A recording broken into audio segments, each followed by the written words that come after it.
Gênesis capítulo 14, versículos 18 até o versículo 20. Basicamente, versículos 18 até o versículo de número 20. Assentados mesmos, como os irmãos, as irmãs estão.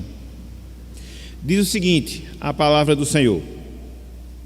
Melquisedeque, rei de Salém, trouxe pão e vinho, era sacerdote do Deus Altíssimo. Abençoou ele a Abrão e disse: Bendito seja Abrão pelo Deus Altíssimo, que possui os céus e a terra, e bendito seja o Deus Altíssimo, que entregou os teus adversários nas tuas mãos, e de tudo lhe deu Abrão o dízimo. Até aqui, até o versículo 20, que o Senhor nos abençoe e que Ele aplique a sua santa palavra em nossos corações. Amém. Meus irmãos, minhas irmãs, hoje a gente vai dar prosseguimento ao estudo que nós iniciamos na semana passada, dízimos no Antigo Testamento. E por que nós estamos fazendo menção a esse tema? Porque nós estamos estudando sobre a mordomia cristã. Então, quando nós tratamos de mordomia, nós tratamos da mordomia material. Quando nós tratamos da mordomia, nós tratamos da mordomia do tempo. Quando nós tratamos da mordomia, nós tratamos da mordomia dos dons e dos talentos. Então, com a graça de Deus, ao longo dessa série que nós iniciamos, a gente vai tentar abordar esses três aspectos que estão relacionados à mordomia cristã: mordomia dos bens, mordomia do tempo, mordomia dos dons e dos talentos. Então, especificamente falando, nós estamos trabalhando a mordomia dos bens. Nós já tivemos uma visão geral em relação a esse assunto, mostrando a questão dos bens materiais como bênçãos, como dádivas que Deus nos dá, a fim de que nós administremos para Ele, visando a sua glória, visando o seu louvor, beleza? E desde a semana passada, a gente adentrou na questão dos dízimos, que está também relacionado à questão da mordomia dos bens materiais. E por que, meus irmãos, e por que, minhas irmãs, se há a necessidade de nós podermos abordar essas coisas? Dentre várias, por uma razão muito simples. Deus, Ele sempre requer de nós uma obediência consciente. Deus, Ele sempre requer de nós uma obediência e obediência consciente. Ou seja, aquela obediência que é fruto do nosso conhecimento da palavra, aquela obediência que é resultado do entendimento bíblico que nós temos, para que assim nós façamos ou deixamos de fazer algo, não porque nós achamos conveniente, não porque nós achamos bonito, não porque seja algo interessante, mas acima de tudo porque é algo bíblico. E aí possamos fazer não só com a motivação correta, mas também com o entendimento certo. Então, dentro dessa questão dos dízimos, dentro dessa questão das ofertas, mais especificamente dentro dessa questão dos dízimos, isso é necessário. Porque nos nossos dias, na verdade, não só nos nossos dias, há muito, a gente vê determinados conceitos, determinados ensinos acerca desse assunto, que de certa forma destoam, que de certa forma se desviam daquilo que a palavra de Deus ensina. Então nós precisamos, como crentes nós somos, pegando ali o modelo dos nobres bereanos, analisar nas escrituras, ver o que ela ensina, ver o que ela mostra e em cima disso pautar a nossa obediência, pautar a nossa sujeição. Então, quando nós vemos, ou seja, melhor dizendo, quando nós estamos cultuando a Deus e dentro do momento de culto nós temos um momento de ofertório, a gente precisa ter esse conhecimento. Se eu vou à frente, entrego meu dízimo, se eu vou à frente e entrego as minhas ofertas, eu devo saber a razão, eu devo saber o motivo pelo qual eu estou agindo assim. Para quê? Para que eu faça com consciência. Foi aquilo que nós falamos, que Deus requer de nós uma obediência consciente e não uma obediência cega. Então, pensando nisso, nós começamos na semana passada a tratar desse tema, basicamente falando dos dízimos, não necessariamente das ofertas. E nós estamos fazendo como? Em primeiro lugar, nós estamos vendo dentro do Antigo Testamento um ensinamento no que diz respeito a esse tema, um ensinamento no que diz respeito a esse ponto. E aí, conforme nós propusemos na semana passada, a gente está pegando o Antigo Testamento e nós estamos dividindo pelo menos em 4 partes, em 4 divisões, para que a gente possa enxergar o assunto dos dízimos sendo ali ensinado. Em primeiro lugar, na era dos patriarcas, a gente já viu na semana passada, sobretudo quando a gente viu esse exemplo aqui de Abraão em Gênesis 14, sobretudo quando a gente observa o comportamento de Jacó em Gênesis 28, já vimos na semana passada. Mas não só isso, a gente está pegando o Antigo Testamento, conforme nós iremos fazer hoje, e vamos trabalhar o tempo da lei, quais são as exigências que Deus dá dentro da lei, conforme Deus deu a Israel, dentro do assunto dos dízimos, o que é que se fala em relação a isso. Depois, a gente vai seguir um pouco para a história de Israel e ver como é que esse tema lá se enquadra, e por fim, a gente vai trabalhar o período dos profetas, considerando pelo menos um em especial, no caso o profeta Malaquias. Então veja como esse assunto ele é denso, veja como esse tema ele é aprofundado. Se você pega o Antigo Testamento, você vai ver, seja no período patriarcal, ou seja, dos patriarcas, seja no período da lei mosaica, da lei de Moisés, seja na própria história do povo de Deus, de Israel e Jerusalém, seja também no período profético. Em todos esses instantes, em todos esses momentos, você vai observar o tema dos dízimos sendo ensinado, sendo colocado nas Escrituras Sagradas. Então, a gente está tendo essa oportunidade, a gente está tendo esse privilégio de olhar para as Escrituras e de ver aquilo que Deus nos ensina acerca desse tema, repito, para que a gente possa exercer a nossa obediência de maneira consciente e pautado nas Escrituras Sagradas. Então, na manhã de hoje, eu pretendo pelo menos considerar com vocês mais 2 períodos do Antigo Testamento em que trata da questão dos dízimos, conforme nós falamos agora há pouco, o período da lei e o período da história de Israel.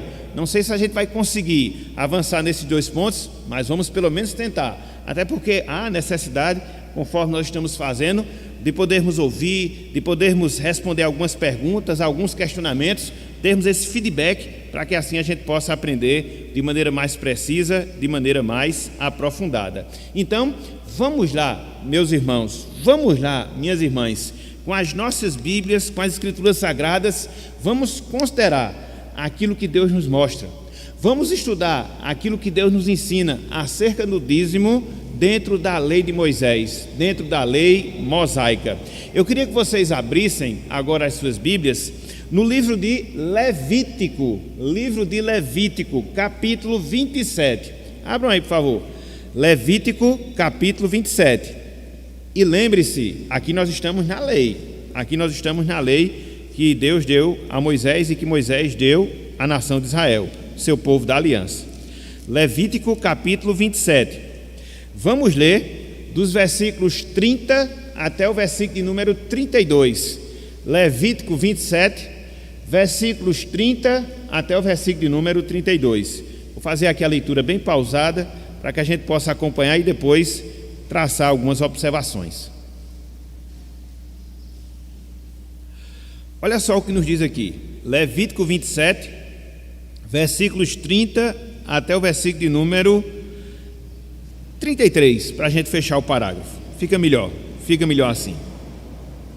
Diz o seguinte, a palavra do Senhor: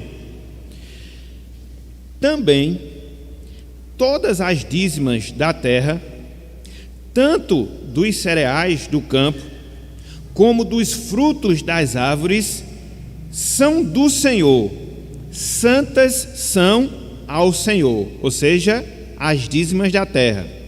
Versículo 31. Se alguém das suas dízimas quiser resgatar alguma coisa, acrescentará a sua quinta parte, ou seja, 20% sobre ela. Versículo 32. No tocante às dízimas do gado e do rebanho, de tudo o que passar debaixo do bordão do pastor, o dízimo será santo ao Senhor. Verso 33 diz o seguinte: não se investigará se é bom ou mal, nem o trocará, Mas, se de algum modo o trocar, um e outro serão santos, não serão resgatados. Até aqui, até o versículo de número 33. Meus irmãos, minhas irmãs, há determinada coisa que me chama muita atenção na Bíblia.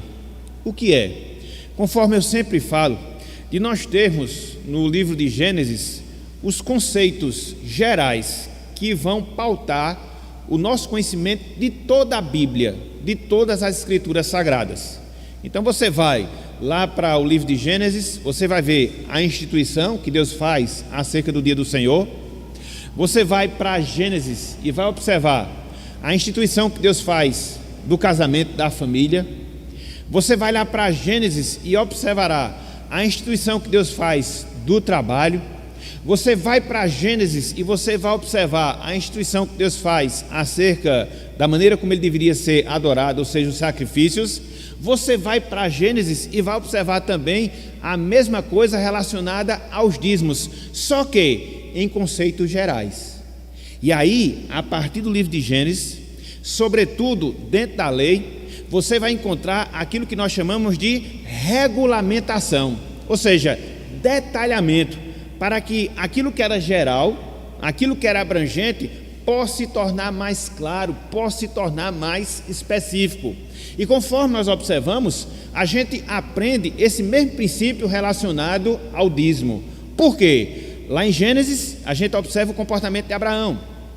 Lá em Gênesis, a gente observa o comportamento de Jacó. E a partir da lei, Deus ele vai detalhar. A partir da lei, Deus ele vai esmiuçar como é que esse processo de dízimo, como é que a entrega dos dízimos, ela de fato vai ser operacionalizada. Então, quando você chega aqui em Levítico, capítulo 27, você vai justamente aprender esse fato. Aqui nós encontramos, aqui nós vemos o detalhamento de como o povo de Deus, de como o povo de Israel, de como o povo da aliança, ele deveria se comportar em relação a Deus no que diz respeito aos dízimos. E o que é que a gente aprende aqui, meus irmãos? O que é que a gente aprende aqui, minhas irmãs?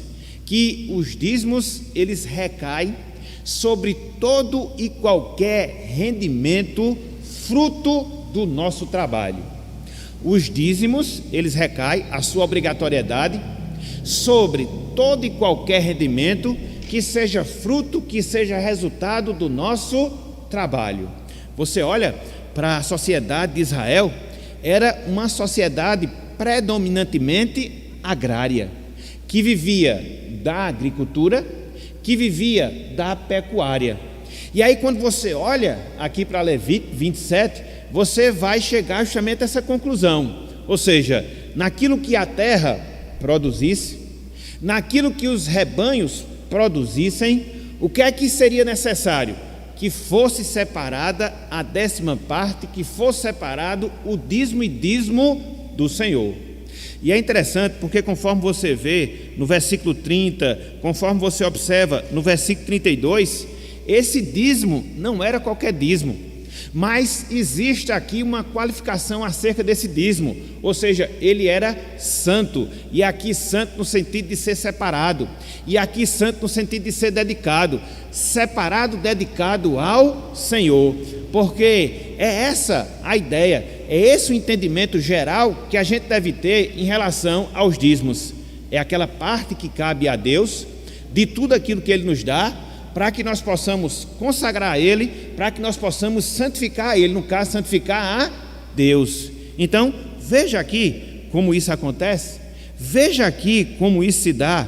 Versículo 30, olha só: também todas as dízimas da terra, tanto dos cereais, como do campo, como dos frutos da terra, veja, são do Senhor, santas são ao Senhor. Então, quando o israelita, ele lavrasse o campo, quando ele trabalhasse com a agricultura, como de fato assim ele fazia, e aí colhesse, vamos assim dizer, 10 sacas daquilo que eles haviam plantado, que haviam lucrado, o que é que eles deveriam fazer? Separar a 10ª parte. Dos 10, separar a 10ª parte. Então, se eram 10 sacas, uma pertencia a Deus, uma pertencia ao Senhor. O cálculo era simples. Olha que naquele tempo não existia calculadora de precisão, como nós temos hoje, quer seja científica, quer seja financeira, não existia. Mas existia esse princípio: a 10ª parte daquilo que os campos dessem deveriam ser devolvidos como algo santo consagrado ao Senhor. Mas não só isso, o fruto da pecuária também. Olha só o que nós vemos no versículo de número 32. No tocante às dízimos do gado e do rebanho, veja, de tudo o que passar debaixo do bordão do pastor, veja, o dízimo será santo ao Senhor. Então você pega uma sociedade agropecuária, como era a sociedade de Israel, que se trabalhava com agricultura, que se trabalhava com pecuária, Deus vai no âmago da questão. Ou seja, tudo aquilo que se produzisse, tudo aquilo que se lucrasse, fruto do trabalho, deveria ser separado, consagrado, santificado ao Senhor. Então é esse o princípio que a gente deve trazer para as nossas vidas. Uma vez que nós temos atividades, uma vez que Deus nos dá as condições de nós trabalharmos, de desenvolvermos os nossos talentos, de podermos desenvolver as nossas qualificações, e que através do fruto do suor do nosso rosto a gente tem o nosso ganha-pão, então a 10ª parte ela deve ser devolvida, consagrada ao Senhor. Semana passada estava até conversando com uma irmã acerca justamente disso. Existem determinadas atividades em que se torna mais fácil você separar a 10ª parte ao Senhor. Por exemplo, quando você é uma pessoa assalariada, quando você é uma pessoa pensionista, quando você é uma pessoa aposentada, com toda certeza fica muito mais fácil. Há determinados ramos, há determinadas atividades que talvez seja um pouco difícil você saber com precisão o fruto do seu rendimento ou o lucro do seu rendimento. Às vezes acontece isso, principalmente aquelas pessoas que trabalham com prestação de serviço, uma atividade muito comum, muito corriqueira nos nossos dias. Então, existem determinados parâmetros que a gente pode utilizar para que a gente nem possa exceder, nem tampouco faltar. Agora, o princípio, ele deve se manter. Que princípio? De devolver a parte que cabe a Deus, de devolver a parte que cabe ao Senhor. Estava até conversando com essa pessoa, via de regra, eu dou um aconselhamento para as pessoas que têm essa dificuldade de computar o seu ganho, para que a partir dali eles possam tirar o dízimo e dízimo do Senhor. Então, se há essa dificuldade, se há esse problema, faça como base as suas despesas. Então você tem X reais de despesa por mês e que você cobre todas essas despesas através do seu trabalho. Então, no mínimo, se você não tirou de alguma coisa que você tinha guardado, você produziu. Então você já tem ali o parâmetro de, em cima daquilo ali, você devolver a parte que cabe ao Senhor. É preciso? Talvez em alguns lugares não, talvez em alguns momentos não, mas pelo menos você tem a iniciativa, pelo menos você tem um desejo, pelo menos você tem um propósito de ser fiel naquilo que Deus ele lhe concede em termos de bênção e termos de benefício. Então, o princípio que nós temos é o quê? Aqui em Levítico 27, o fruto do nosso trabalho, o fruto do nosso empreendimento, a 10ª parte dele deve ser santificado a Deus, santificado ao Senhor. É isso que você já vai observando aqui na lei em relação a esse ponto. Mas não só isso. Vamos avançar um pouco mais. A gente tem muito que estudar dentro desse tema aqui na lei. Abram aí, livro de Números, capítulo 18. Depois eu vou abrir para os irmãos. Eu vou tentar repassar o máximo de conteúdo possível, dentro de um tempo razoável, e depois eu passo para os irmãos opinarem, perguntarem. Então, se você tem alguma pergunta, por favor, anote, coloca aí na sua memória, para quando for no momento devido a gente poder trabalhar. Nem que eu dedique 10, 15 minutos para isso, mas para a gente poder esclarecer sobre esse assunto que é necessário. Números capítulo 18, abram aí, do versículo 20, Números 18, versículo 20, até o versículo de número 32. Um pouco extenso, né? Mas aqui você vai encontrar também outro detalhamento. Números 18, 20, até o versículo de número 32. Talvez aqui, na medida que eu for lendo, eu vou parando para explicar, para que não se acumule muita informação. Então vamos lá. Disse também o Senhor a Arão: Na sua terra, herança nenhuma terás, e no meio deles, nenhuma porção terás. Eu sou a tua porção, e a tua herança no meio dos filhos de Israel. Quem era Arão? Irmão de Moisés, né? Isso, Moisés. E qual era a função de Arão? Ele foi o primeiro sacerdote nomeado por Deus. A ele cabia a tarefa de administrar todo o cerimonial, todo o culto. Moisés ficava na parte da legislação, Moisés ficava na parte do ensino, Moisés ficava na parte dos julgamentos, dos casos que existiam entre os israelitas, e Arão não, juntamente com a sua descendência. Ele era sacerdote e trabalharia como? Justamente na manutenção do culto a Deus dentro do contexto do Antigo Testamento. E aí o que foi que aconteceu? Deus vedou a Arão qualquer tipo de herança. A herança de Arão era quem? Era o próprio Deus, era o próprio Senhor. Por quê? Porque ele trabalharia nas coisas sagradas. Na Igreja de Cristo, meus irmãos, há toda uma hierarquia. E aí cada um tem a sua função, cada um tem o seu trabalho, e quando se soma tudo, o negócio avança. Então você vai ver isso não só na igreja, mas muito antes disso, na própria nação de Israel. Então perceba que o sacerdote, ele tinha esse trabalho exclusivo, dedicado de dirigir o culto do povo de Deus, dirigir o culto dos israelitas, e por isso eles não tinham herança, no sentido material, no sentido da terra, no sentido financeiro, ok? Primeira coisa, vou seguir, versículo 21. Aos filhos de Levi eram das tribos de Israel, dei todos os dízimos em Israel por herança, pelo serviço que prestam, serviço da tenda da congregação. E nunca mais os filhos de Israel se chegarão à tenda da congregação, para que não levem sobre si o pecado e morram. Então, o que é que você já encontra aqui? A designação que Deus faz de uma tribo específica das 12 tribos de Israel, para que essa tribo ela assistisse à manutenção da casa do Senhor, à manutenção do culto a Deus. Os sacerdotes dirigiam, vamos assim dizer, a adoração, e os levitas eles assistiam. Aí você pergunta, mas por que tinha essa necessidade toda dos levitas terem que trabalhar aí? Por uma razão muito simples. Antes do tempo de Salomão, onde é que Deus era adorado? No tabernáculo, né? Era uma tenda bem grande, pelo menos grande no sentido assim, se você for comparar com as demais. Não é aquelas tendinhas que a gente leva para o retiro, é uma tenda bem maior. Então, ao longo da peregrinação, você tinha que armar e desarmar. Quando ela estava armada, você tinha que colocar os pães da proposição, fazer toda a organização conforme Deus havia dito e havia instruído, a questão dos ornamentos e também dos objetos que compunham ali o tabernáculo. Você tinha até mesmo a questão do próprio sacrifício que era feito dos animais. Aquilo sujava, e não só isso, aquilo que era queimado, aquilo também sujava. Então era uma trabalheira grande, mais grande mesmo. Então quem fazia, entre aspas, esse serviço? Os levitas.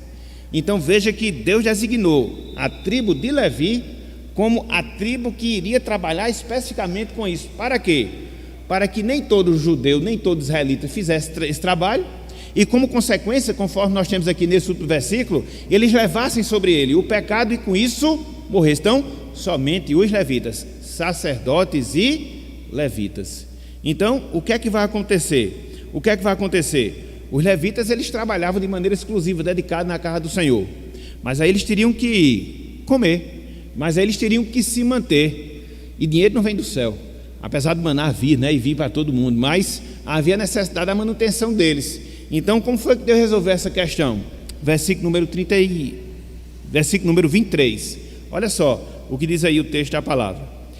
Mas os levitas farão o serviço da tenda da congregação, e responderão por suas faltas.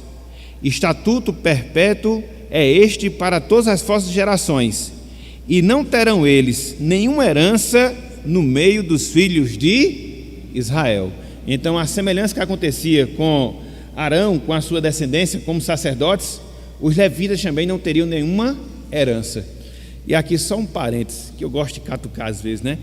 O que tem de levita hoje, levita, que tem carro, que tem mansão, eu sou levita, o senhor, você é nada, você não sabe o que é isso, entendeu? Você não sabe nem o que o levita fazia, o trabalho sujo que ele realizava, sujo no sentido de limpeza, entendeu? Então tem esses cantorzinhos gospels aí que pensam que são alguma coisa e que se auto-intitula levita, como se nós vivêssemos ainda nessa dispensação.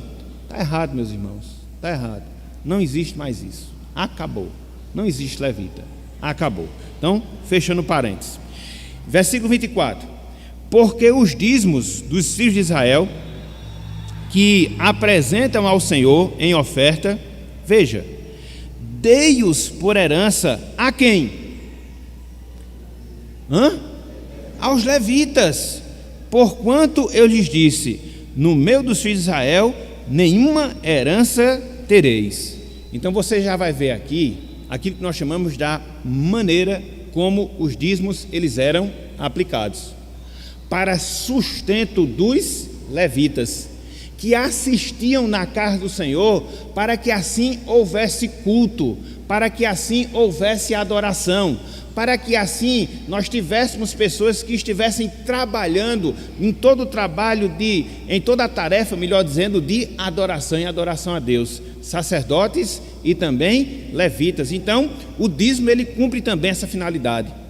O dízimo ele cumpre também esse objetivo de manter a casa do Senhor, de manter aqueles que trabalham na casa do Senhor, para que a casa possa subsistir. Por quê? Igreja não é órgão público que recebe subsídio, seja ele federal, seja ele estadual, seja ele municipal, não. Então, nesse processo, como acontecia com o povo de Israel, nós, povo de Deus, é que nós temos a responsabilidade, a incumbência, o compromisso, a obrigação de quê? De mantermos a casa do Senhor. Foi para isso que também Deus instituiu os dízimos. Segue o texto. Disse o Senhor a Moisés: também falarás aos levitas e lhes dirás: quando receberdes os dízimos da parte dos filhos de Israel, que vos dei por vossa herança, deles apresentareis uma oferta ao Senhor, o dízimo dos dízimos. É interessante que os levitas tinham também que entregar o dízimo. Já que os israelitas entregavam a 10ª parte, conforme nós vimos, dos seus rendimentos, dos seus lucros, do fruto do seu trabalho, e entregavam para quem? Para os levitas. Os levitas separavam também a 10ª parte e entregavam aquilo que nós chamamos de dízimo dos dízimos. Ia para quem? Já eu vou dizer para onde se ia esse recurso. Então, eles também, no caso os levitas, tinham a responsabilidade, tinham um compromisso de entregar a 10ª parte a Deus, o dízimo ao Senhor. Então não só era a nação, os próprios levitas também tinham essa incumbência, ok? Então segue o texto, versículo número 37: atribuísse-vos a vossa oferta como se fosse cereal da eira e plenitude do lagar. Assim também apresentareis ao Senhor uma oferta de todos os vossos dízimos que receberdes dos filhos de Israel, e deles dareis a oferta do Senhor a Arão. Fechou, não foi? Fechou, não foi? Sacerdote também come, né? Da mesma forma que levita também come, sacerdote também tem a mesma necessidade, tem família para sustentar. E aí o que é que Deus diz? Os levitas vão dar a 10ª parte, ou seja, o dízimo dos dízimos, e essa 10ª parte vai ser revertida para quem? Para Arão, que é sacerdote. E aí você encontra toda a estrutura organizacional da religião lá em Israel. Meus irmãos, o nosso Deus é um Deus muito sábio. O nosso Deus é um Deus muito organizado. A gente não tem menção, a gente às vezes não tem a noção da organização de Deus. É por isso que eu sempre gosto de estudar as ciências dentro de uma perspectiva bíblica. O que é isso? É administração na prática. O que é isso? É economia na prática. O que é isso? Até mesmo a contabilidade. Então você vai ver que todas as ciências que nós temos hoje, elas partem daquilo que a gente vê no próprio Deus, porque não existe nada fora dele, entendeu? Então você já vê e você já enxerga esse aspecto aqui, a manutenção dos levitas e a manutenção dos sacerdotes. E aí segue o texto, versículo 29. De todas as vossas dádivas apresentareis toda a oferta do Senhor. Do melhor delas, a parte que lhe é sagrada, porquanto lhe dirás: quando oferecerdes o melhor que há nos dízimos, o restante destes, como se fosse produto da eira e produto lagar, se contará aos levitas. Comê-lo-eis em todo lugar, vós e a vossa casa, porque é a vossa recompensa, pelo vosso serviço na tenda da congregação. Pelo que não levareis sobre vós o pecado, quando deles oferecerdes o melhor, e não profanareis as coisas sagradas dos filhos de Israel, para que não morrais. Responsabilidade grande também deles. Responsabilidade grande também deles. Entendeu? Porque eles estavam mexendo e mexendo com coisas sagradas. Mas aí fica, conforme nós observamos no versículo 31, pelo serviço que realizam na tenda da congregação. Então, existem aquelas pessoas as quais Deus chama para que elas possam trabalhar, umas em tempo parcial, outras em tempo integral na obra do Senhor, com certeza. E existem aquelas que auxiliam na manutenção do culto, sim, não necessariamente pessoas que são chamadas, mas que vão dar o suporte, a assistência. E como é que elas vão ser mantidas? Como é que elas vão ser sustentadas? Através dos dízimos, através das ofertas. E aí você já tem uma implicação. Se você não é fiel na entrega disso aí, a obra de Deus vai ser prejudicada. O trabalho do Senhor vai sofrer. A obra do Senhor vai ser penalizada. E a gente vai ver na história de Israel que isso aconteceu. Não sei se vai dar tempo de ver hoje, mas se não hoje, na próxima semana. A gente vai ver que de fato isso aconteceu. Quando o povo deixou de obedecer isso aqui, quando o povo deixou de seguir essas determinações do Senhor, a carne de Deus sofreu a tal ponto que em alguns momentos ela foi fechada e a adoração de Deus deixou de ser realizada. E de quem era a responsabilidade? Do povo de Deus, que não cumpriu com a sua ordenança, com a ordenança do Senhor, que não cumpriu com a sua obrigação. Então veja, lá em Levítico, conforme nós observamos, você aprende que os dízimos no Antigo Testamento, eles eram fruto, a 10ª do nosso trabalho. Aqui você vai encontrar o quê? Como os dízimos, eles eram aplicados, e repito, na manutenção da casa de Deus, na manutenção da casa do Senhor. Mas era só isso? Não, não era. Abram agora, Deuteronômio, capítulo 14.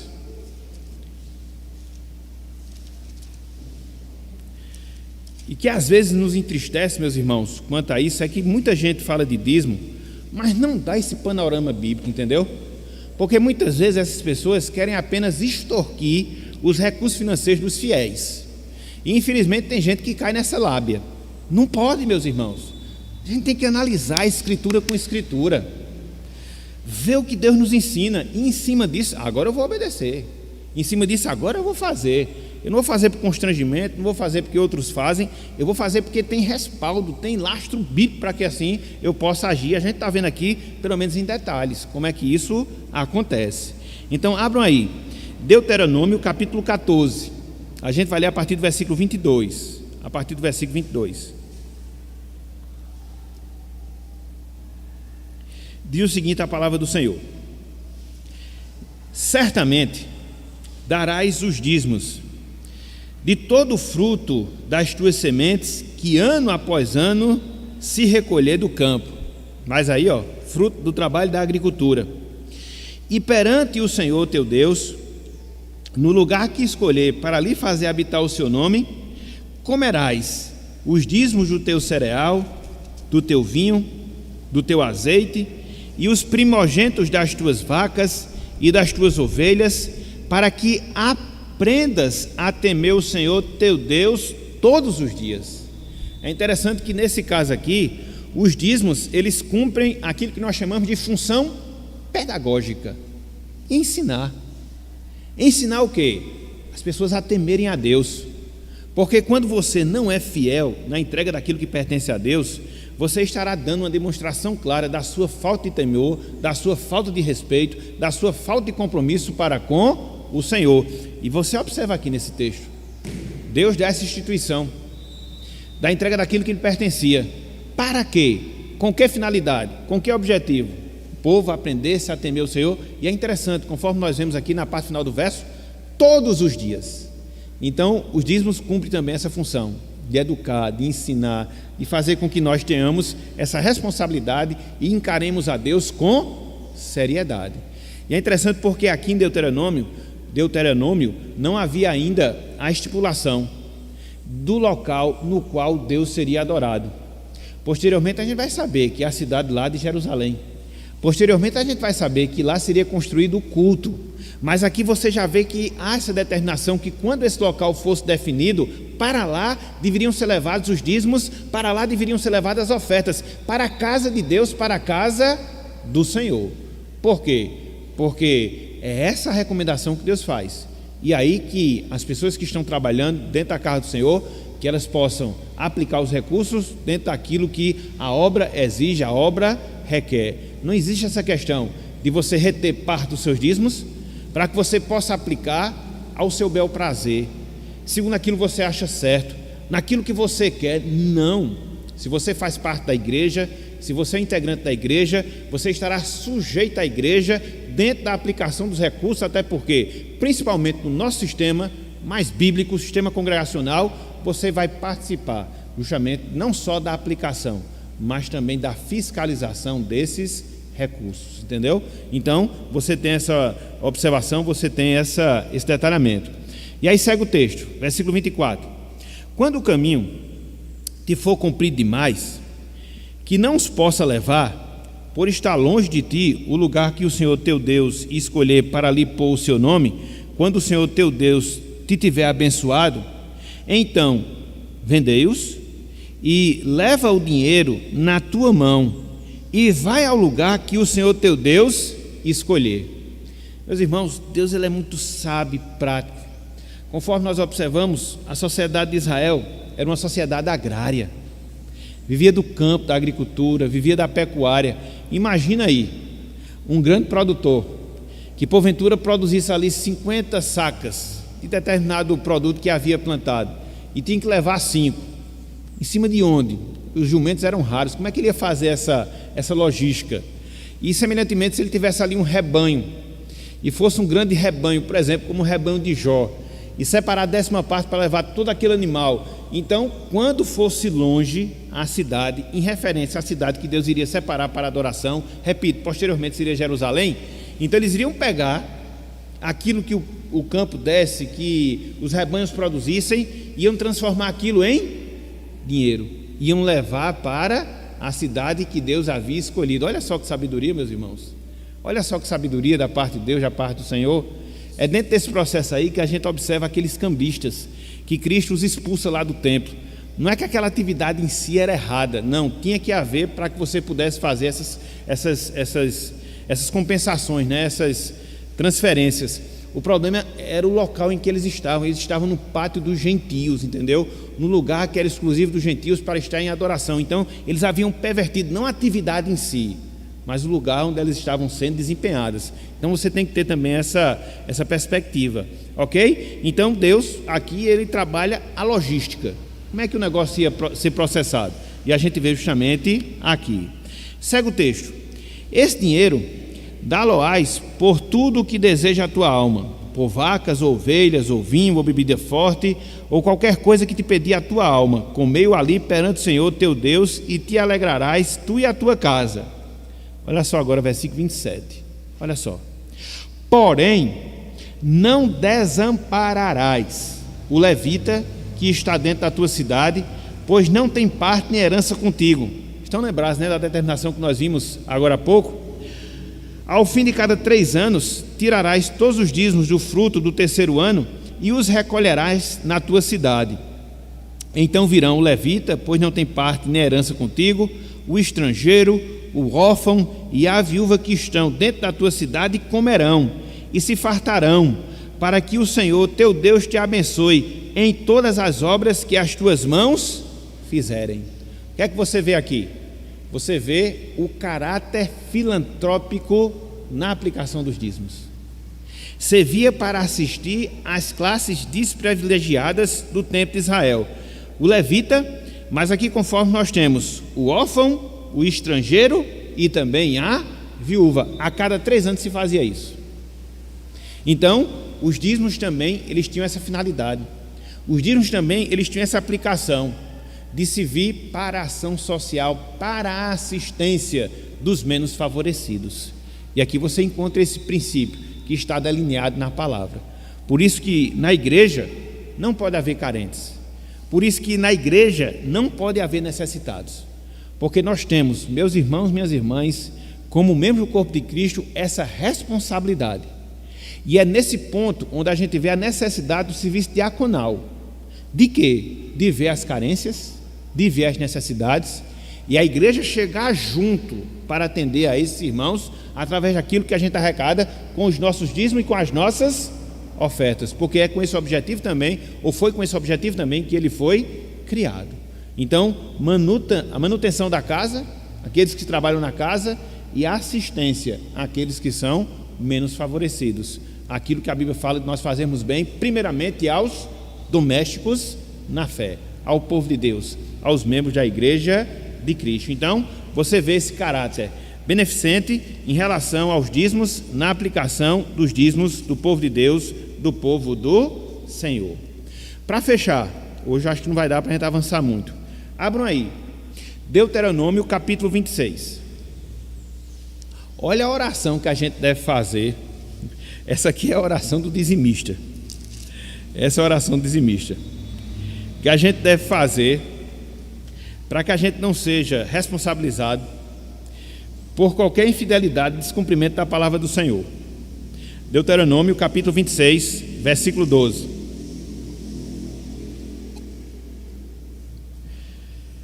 Em diante, até o versículo 15. Olha só o que diz aqui esse texto da palavra. Quando acabares de separar todos os dízimos da tua messe, no ano terceiro, que é o dos dízimos, então darás ao levita, ao estrangeiro, ao órfão e à viúva, para que comam dentro das tuas cidades e se fartem. A gente já viu um pouco disso, desse caráter, agora há pouco. Versículo 13. Dirás perante o Senhor teu Deus: tirei de minha casa o que é consagrado, e dei também ao levita, e ao estrangeiro, e ao órfão, e à viúva, segundo todos os teus mandamentos que me tens ordenado, nada transgredi dos teus mandamentos, nem deles me esqueci. A gente não pode, meus irmãos, guardar da nossa casa aquilo que é da casa do Senhor. A gente não pode. A gente tem que ter essa consciência. A gente tem que ter essa consciência. E dentro disso eu até gosto de dizer que às vezes acontecem esses casos de irmãos que estão passando por dificuldade, e isso não é raro, principalmente dentro de um país que nós vivemos, e muitas vezes as pessoas justificam: não, mas a questão da minha situação. E eu advogo a seguinte causa: que o irmão, que a irmã seja fiel, e que a igreja cubra aquilo que ele está precisando, mesmo que seja muito mais daquilo que ele devolve ao Senhor, porque isso é justiça, seja no nosso compromisso quanto a Deus, seja no compromisso que nós como igreja de Deus temos quanto aos menos favorecidos. Mas da fidelidade ninguém pode abrir mão. Eu sei que às vezes é complicado, a gente se constrange muitas vezes, eu sei, e aí vai ser um problema que a gente tem de falta de uma comunhão tão aprofundada, falta de uma boa comunicação da igreja, às vezes uma liderança não tão próxima. Então são vários fatores que podem explicar isso. Agora jamais, nenhum deles pode justificar essa infidelidade, seja do servo do Senhor quanto a Deus, seja da igreja de Deus quanto o servo do Senhor. Deve existir essa reciprocidade, porque no fundo não é questão financeira, no fundo não é questão material, mas a questão de nós cumprirmos com a nossa obrigação, cada um de nós, dentro das vias, dentro dos caminhos que Deus ele nos propõe. Então é isso que a gente deve ter como consciência quando a gente trabalha essa questão dos dízimos. Versículo 14: dos dízimos não comi no meu luto, e deles nada direi estando imundo, nem deles dei para a casa de algum morto. Obedeci à voz do Senhor meu Deus, segundo tudo o que me ordenaste tenho feito. Então essa oração do fiel na entrega dos dízimos e das ofertas. E agora, complementando essa oração, que é que a gente deve pedir a Deus? Versículo número 15. Olha, desde a tua habitação, desde o céu, e abençoa o teu povo, a Israel, a terra que nos deste, como juraste a nossos pais, terra que mana leite e mel. Peçamos a bênção do Senhor, se nós formos fiéis naquilo que pertence a Ele. Peçamos a bênção do Senhor, se nós formos fiéis na entrega daquilo que pertence ao Senhor. Eu digo uma coisa, meus irmãos, minhas irmãs, com toda sinceridade: Deus não vai deixar nos faltar nada daquilo que é básico. O problema é que muitas vezes a gente quer o carro do ano. A questão é que muitas vezes a gente quer a viagem dos nossos sonhos. A dificuldade é que muitas vezes a gente quer o celular da última geração, e muitas vezes à custa daquilo que pertence a Deus, à custa daquilo que pertence ao Senhor. E muitas vezes a gente quer ser abençoado ainda nessa situação. Aí fica difícil. Aí eu faço igual Beabá: me ajude. me ajude. Então a gente tem que ter essa noção de consciência. Dentro do orçamento que a gente faz, uma 10ª é imexível, ela pertence ao Senhor. Uma 10ª é imexível. Às vezes a gente faz os nossos orçamentos e o dízimo, via de regra, é o último, né? Se sobrar eu dou. Meus irmãos, se a gente trabalhar nessa filosofia, não vai sobrar. É por isso que muitas vezes a gente tem que ser rápido na devolução disso que pertence ao Senhor. Meu caso mesmo é um Pix direto: chegou, voltou, porque aí você já trabalha sem a perspectiva de mexer, entendeu? E hoje a gente tem essa facilidade, né? Através dos meios eletrônicos, porque a gente é ser humano, e vão surgindo coisas, vão surgindo compromissos, vão surgindo outras prioridades, e a tendência nossa é como aquela criancinha, né? Que tem 2 moedas que recebeu do seu pai, botou uma no bolso, botou a noutra, e aí foi para a igreja, né? E aí pegou as moedas, ficou brincando, no caminho da igreja, tropeçou, caiu uma das moedas. A criança disse o quê? Perdoa, Senhor, foi a tua.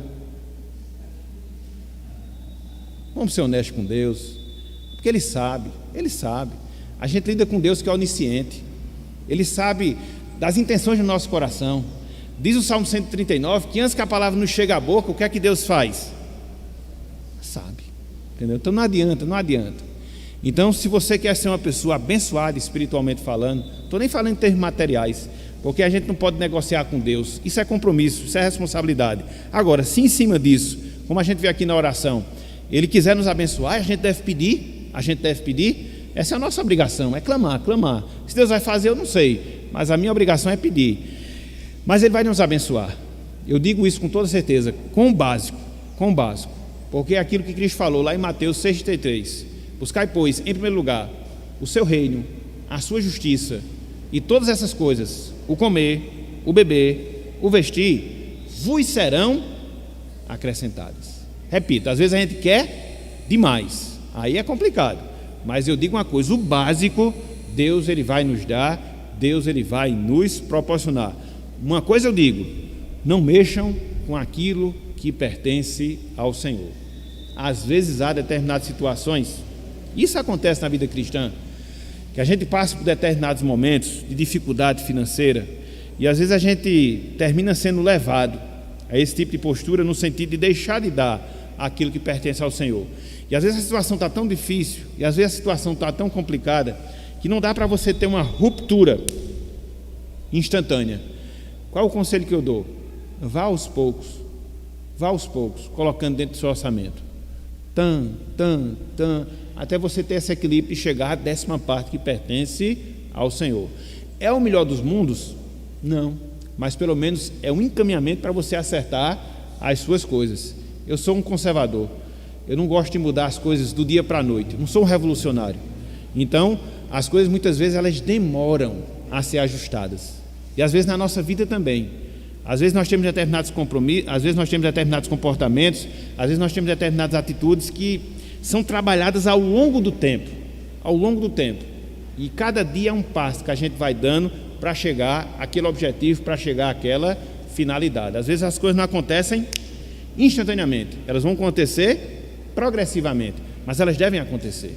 Então, em relação a isso aí, é o conselho que eu dou: vá aos poucos, faça uso das ofertas, porque oferta é oferta, dízimo é dízimo, dízimo já está dizendo, é a 10ª parte. Então vá ofertando, vá aumentando essa proporção, até chegar na proporção que Deus, Ele determina. E aí você vai se instruindo, se educando, e aí quando você menos perceber, você vai voltar dentro daquilo que Deus, Ele determina para você. Só não deixe de ser fiel, só não deixe de ser fiel. E a gente vai ver isso lá em Malaquias, porque quando você não dá aquilo que é de Deus, o diabo vem e toma o resto que você pegou. Pode ter certeza disso, às vezes as coisas não avançam na sua vida, é aquela questão de não chover, como acontece lá em Malaquias, a gente vai ver isso. Então muitas vezes as portas se fecham. Por quê? Porque a gente não é fiel. E aí Deus, Ele vai nos educando, Ele vai nos corrigindo, Ele vai nos lapidando, porque não brinquemos. E principalmente hoje que vocês estão sendo instruídos, Deus vai cobrar. Ok, meus irmãos? Então, já tocou. Eu não vou falar mais para que a gente não deixe de ter esse momento de perguntar. Então, o que foi que nós vimos hoje? A gente viu os dízimos sendo ensinados dentro da lei. Em primeiro lugar, a computação, né, de como ele seria feito, daquilo que a terra produzisse, daquilo que os rebanhos produzissem, a 10ª parte, santo ao Senhor. As duas aplicações dele, a manutenção da casa com aqueles que trabalham na obra, e também a ação social, a beneficência. Então a gente viu essas duas aplicações, esses dois canais de aplicação. Então, por isso, a gente deve seguir a determinação de Deus de devolver aquilo que lhe pertence. Então, vamos parar por aqui hoje. Semana que vem a gente vai ver os dízimos dentro da história de Israel e, se der tempo, lá no período profético, ok? Então que Deus, Ele nos abençoe, que Deus, Ele aplique a sua palavra no nosso coração e que Ele nos instrua cada vez mais acerca desse assunto, para que nós o glorifiquemos também através daquilo que Ele requer e requer de nós dentro da nossa mordomia dos bens. Que Ele nos abençoe. Amém.